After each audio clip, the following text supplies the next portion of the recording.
जय श्री राधे कृष्ण।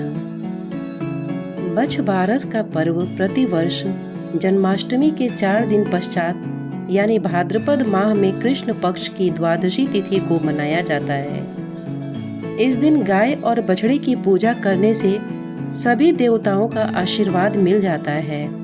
इस पर्व को गोवत्स द्वादशी के नाम से भी जाना जाता है। पुत्र की दीर्घायु की कामना से माताएं इस व्रत को रखती हैं और इस व्रत की कथा को सुनती अथवा पढ़ती हैं। ऐसी मान्यता है कि बछ बारस की कथा सुनने अथवा पढ़ने के बिना व्रत का फल नहीं मिलता है। तो आइए जानते हैं इस व्रत की कहानी के बारे में।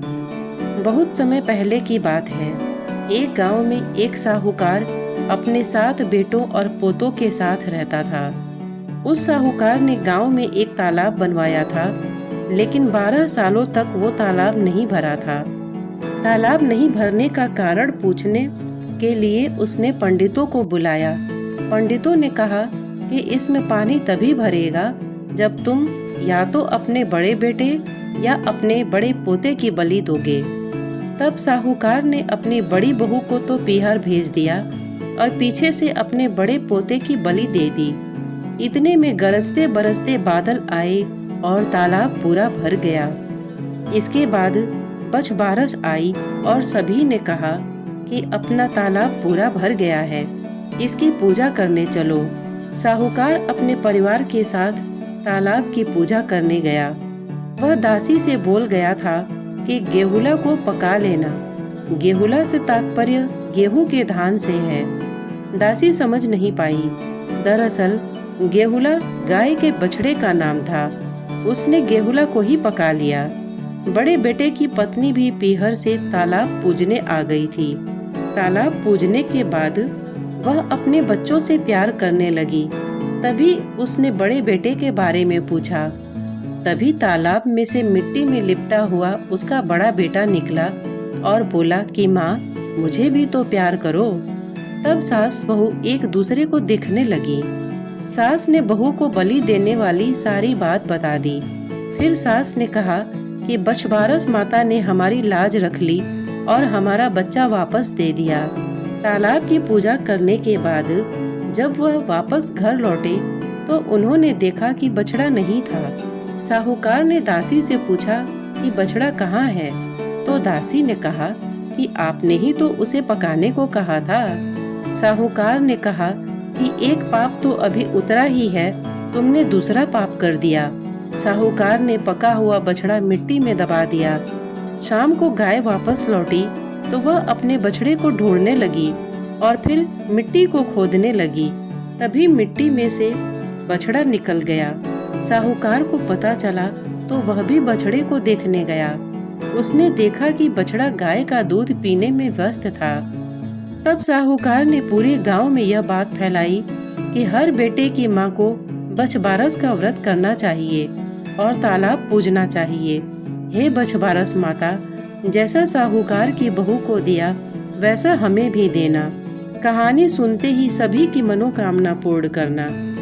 बछ बारस पर्व के दिन माताएं अपने पुत्रों को तिलक लगाकर तलाई फोड़ने के बाद लड्डू का प्रसाद देती हैं।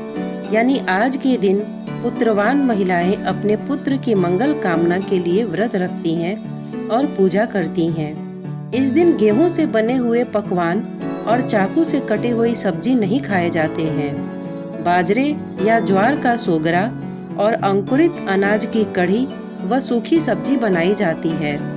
महिलाओं द्वारा सुबह गौ माता की विधिवत पूजा अर्चना करने के बाद घरों या सामूहिक रूप से बनी मिट्टी व गोबर से बनी तलैया को अच्छी तरह सजाकर उसमें कच्चा दूध और पानी भरकर उसकी कुमकुम, मौली, धूप, दीप प्रज्वलित कर पूजा करते हैं और बछ बारस की कहानी सुनते हैं। भगवान कृष्ण को गाय और बछड़ों से बड़ा प्रेम था, इसलिए इस त्योहार को मनाया जाता है। ऐसा माना जाता है कि बछ बारस के दिन गाय और बछड़े की पूजा करने से भगवान कृष्ण सहित गाय में निवास करने वाले सैकड़ों देवताओं का आशीर्वाद मिलता है, जिससे घर में खुशहाली और संपन्नता आती है।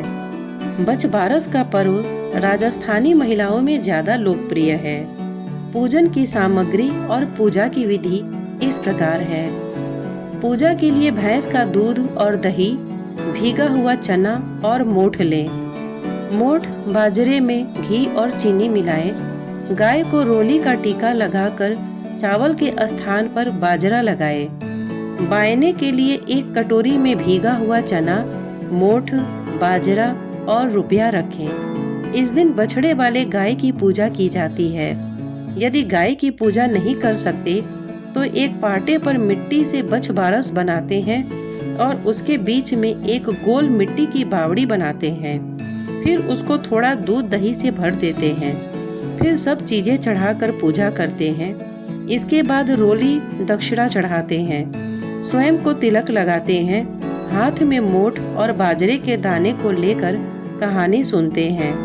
बछबारस के चित्र की पूजा भी की जा सकती है। जय हो बछबारस माता की।